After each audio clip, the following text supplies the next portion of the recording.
Slimane. Bonsoir Gaël Slimane. Bonsoir. Vous êtes, comme beaucoup de Français, on verra combien demain, devant votre écran de télévision pour suivre le premier débat télévisé de la primaire de la droite et du centre. Est-ce qu'on peut dire déjà qu'il y en a un parmi les 7 candidats qui domine le débat ?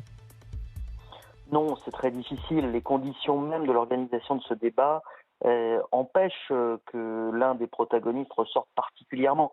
On peut dire quand même, on verra ce que nos enquêtes révéleront, mais comme ça en film rapide, que François Fillon a l'air d'être particulièrement à l'aise dans ce registre de compétiteurs face à ses adversaires, là où on peut sentir peut-être Nicolas Sarkozy un peu plus agacé de se retrouver là, l'un parmi tous les autres, et plus au-dessus des autres, comme il y était habitué autrefois. On l'a vu d'ailleurs, visage fermé, quand Jean-François Copé, d'entrée d'émission, l'a attaqué. Oui, exactement. On sent effectivement moins dans ses prises de parole finalement que dans les moments où il écoute les autres. On sent un Nicolas Sarkozy tendu, agacé, et en même temps, vous le savez, sa situation aujourd'hui dans les sondages est compliquée. Il espérait rattraper son rival Alain Juppé, il espérait même le dépasser avec ce qu'il appelait son blast médiatique, son effet de souffle lié à son entrée en campagne. Et ce n'est pas du tout ce qui s'est produit, c'est même l'inverse. Donc on le sent extrêmement tendu, là où Alain Juppé se fait discret dans ce débat, un petit peu comme une équipe qui mènerait au score et qui se contenterait d'attendre la fin du temps réglementaire. Alors il faut dire que d'après tous les instituts de sondage, et le vôtre en particulier, Alain Juppé est largement devant. Généralement, on lui donne à peu près 15 points d'avance sur Nicolas Ouais, Sarkozy c'est dès le ça. premier tour. Est-ce que ce débat peut changer la donne ? Alors, personnellement, je ne le crois pas, parce que quand on observe l'histoire électorale, l'histoire politique française, l'histoire de tous ces débats, parfois sur la présidentielle, plus souvent que sur des primaires, puisqu'on a uniquement le précédent de la primaire de gauche de 2011, on n'a jamais vu un débat qui ait réellement permis de faire bouger les lignes de manière radicale, en tout cas entre les deux favoris. Mais on avait posé la question aux Français, et les Français, eux, le croient. Dans un sondage que nous avons réalisé ce matin pour au contraire de France Info, on voyait qu'une partie importante de la population française et une large majorité des personnes qui comptent voter à la primaire pensent que ce débat, que ces débats en général d'ailleurs, pourront faire bouger les lignes et pourront modifier les intentions de vote. On verra qui aura raison dans les jours qui viennent. Dans ce sondage, dans votre sondage, vous les interrogiez aussi sur les questions de fond, et c'est bien Oui. sûr l'emploi, le chômage qui les intéresse. Est-ce que ce qu'on entend depuis tout à l'heure peut avoir un impact ? Je n'en suis pas sûr parce que, vous l'avez dit à juste titre, ce qui était particulièrement intéressant dans ce sondage, c'était de voir que la priorité des priorités, c'était évidemment la lutte contre le chômage. C'est pas nouveau, ça fait longtemps que c'est le cas. Et en dernière position, on voyait les questions liées à l'identité.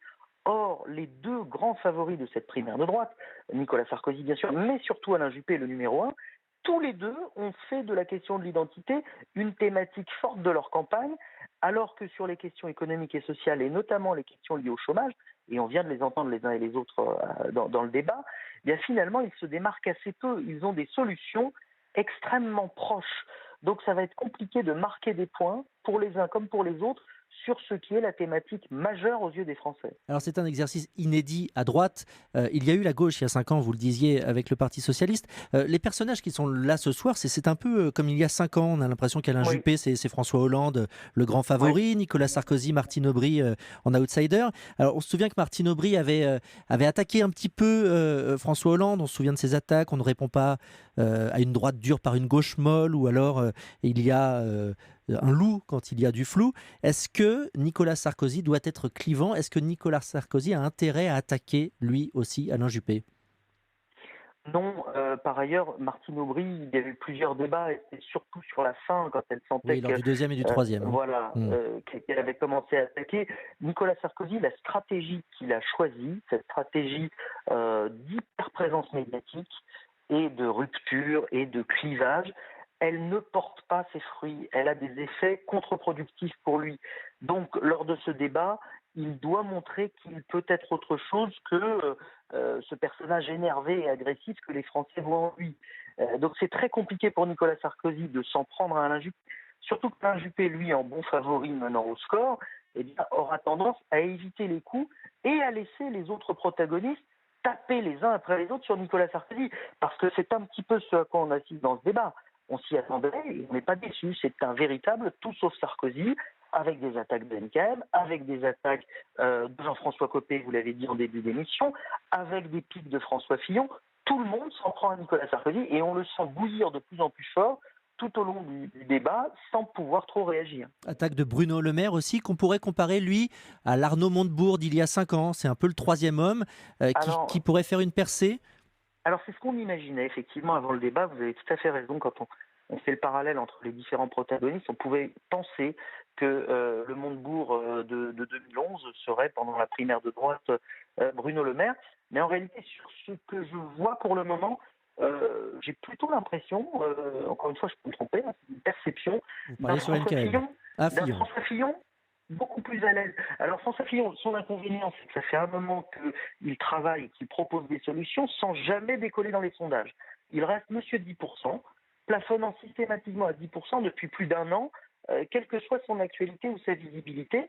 Mais peut-être que cette fois-ci, les points qu'il aura réussi à marquer pourront lui permettre de bouger dans les intentions de vote et peut-être de devenir l'Arnaud Montebourg, parce que ce qu'il faut dire aux auditeurs, c'est que le seul qui, lors d'un débat comme de ce type, a réussi à engranger des points, c'est Arnaud Montebourg. Ça l'a aidé à prendre un ascendant décisif sur Ségolène Royal lors de la primaire de 2011. Une dernière question, Gaël Sliman.